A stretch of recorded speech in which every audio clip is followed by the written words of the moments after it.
As temperaturas disparam nos... Mudanças climáticas. Os seres humanos estão alterando o meio ambiente. São enchentes e incêndios em patamares fora do normal. O aquecimento global pode matar. A julgar pelo noticiário prevalecente, o mundo estaria às portas de uma suposta emergência que ameaçaria o futuro próximo da humanidade e cujo enfrentamento implicaria mudanças radicais em praticamente todos os aspectos da atividade humana, a começar pela matriz energética, com uma rápida redução no uso dos combustíveis fósseis, carvão, mineral, petróleo e gás natural. E inevitáveis ajustes para baixo, claro, nas aspirações e planos de desenvolvimento de cada país e sociedade do planeta. Felizmente, tal emergência não existe no mundo real, apenas na agenda do ambientalismo, essa ideologia criada e instrumentalizada para, essencialmente, convencer os povos e os países ainda não desenvolvidos de que a Terra não teria os recursos naturais necessários e o meio ambiente não suportaria as suas pretensões de atingirem níveis de desenvolvimento socioeconômico pelo menos próximos dos das nações avançadas. Todo o discurso do desenvolvimento sustentável e as suas eufônicas palavras de ordem, capacidade de suporte, pegada ecológica ou de carbono, sobrecarga da Terra e outros conceitos afins é orientada para tal finalidade. A histeria climática e a pauta do carbono líquido zero, ou net zero, são partes desse processo. O discurso apocalíptico sobre o clima se baseia na tese de que as emissões de carbono das atividades humanas, combustíveis fósseis, agropecuária, etc., estariam provocando um aquecimento ameaçador da atmosfera. Porém, para que isso fosse verdadeiro, seria preciso que as oscilações das temperaturas da atmosfera dos oceanos e dos níveis do mar, a partir da Revolução Industrial do século XVIII, apresentassem anomalias em relação aos registrados nos séculos e milênios anteriores. Mas tais anomalias simplesmente não existem, e assim não há qualquer evidência concreta da alegada influência humana na dinâmica global. Há mais ou menos 6.000, 8.000 anos, na época geológica conhecida como Holoceno Médio, as temperaturas atmosféricas oceânicas e os níveis do mar eram superiores às atuais, mas as concentrações de dióxido de carbono, CO2, na atmosfera eram cerca de 40% inferiores. Os modelos catastrofistas não explicam tal contradição, evidenciando que outros fatores influenciam de forma preponderante a dinâmica global. Inclusive, esse assunto está aprofundado num filme chamado Climate the Movie, que está no nosso canal, legendado, e em breve vai estar dublado para você. Mas continuando, alguns dos próprios operadores da agenda catastrofista admitem que ela não tem nada a ver com o estado da atmosfera.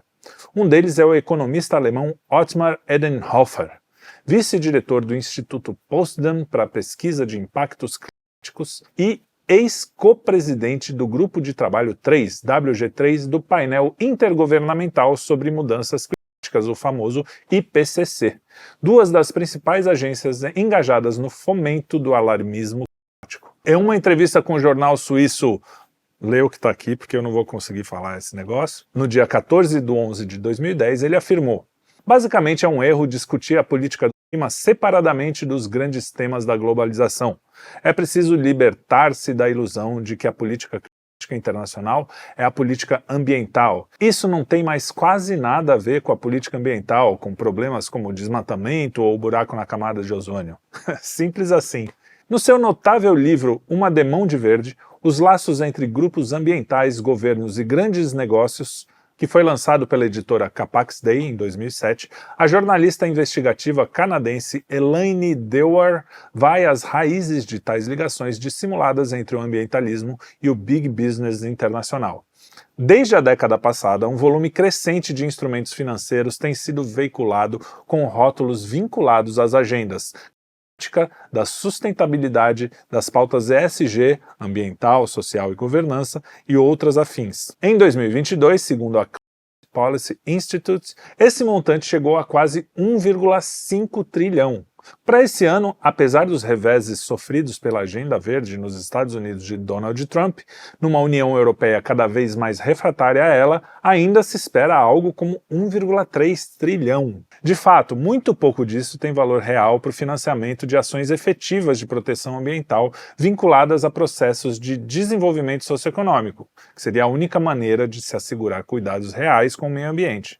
em vez de transformá-los em fins em si mesmo e instrumentos políticos antidesenvolvimentistas. Enquanto isso, as emergências reais que afligem a humanidade são outras. Vejamos apenas uma breve listagem delas, cujo enfrentamento a sério não tem recebido sequer uma fração da atenção dos recursos e do tempo dedicado à agenda do catastrofismo climático, e têm sido desperdiçados com ela. Primeiro, as deficiências de infraestrutura e de saneamento básico constituem de longe o maior problema ambiental do mundo, afetando mais da metade da população mundial e brasileira. O lançamento de esgotos sem tratamento nos cursos d'água é uma das principais fontes de poluição da água, que está longe de um risco de escassez física, como apregoam alguns alarmistas. Basta que se deixe de poluí-la. Na terceira década do século XXI, é ultrajante que mais de 1,5 bilhão de pessoas ainda tenham que fazer as suas necessidades fisiológicas ao ar livre. Enquanto milhares de organizações não governamentais, que são as ONGs, do mundo inteiro se acotovelam para anunciar o apocalipse climático e lucrar com ele, apenas um punhado delas se dedica à questão crucial do saneamento. Segundo, a gestão do lixo urbano é outro problema ambiental da maior gravidade.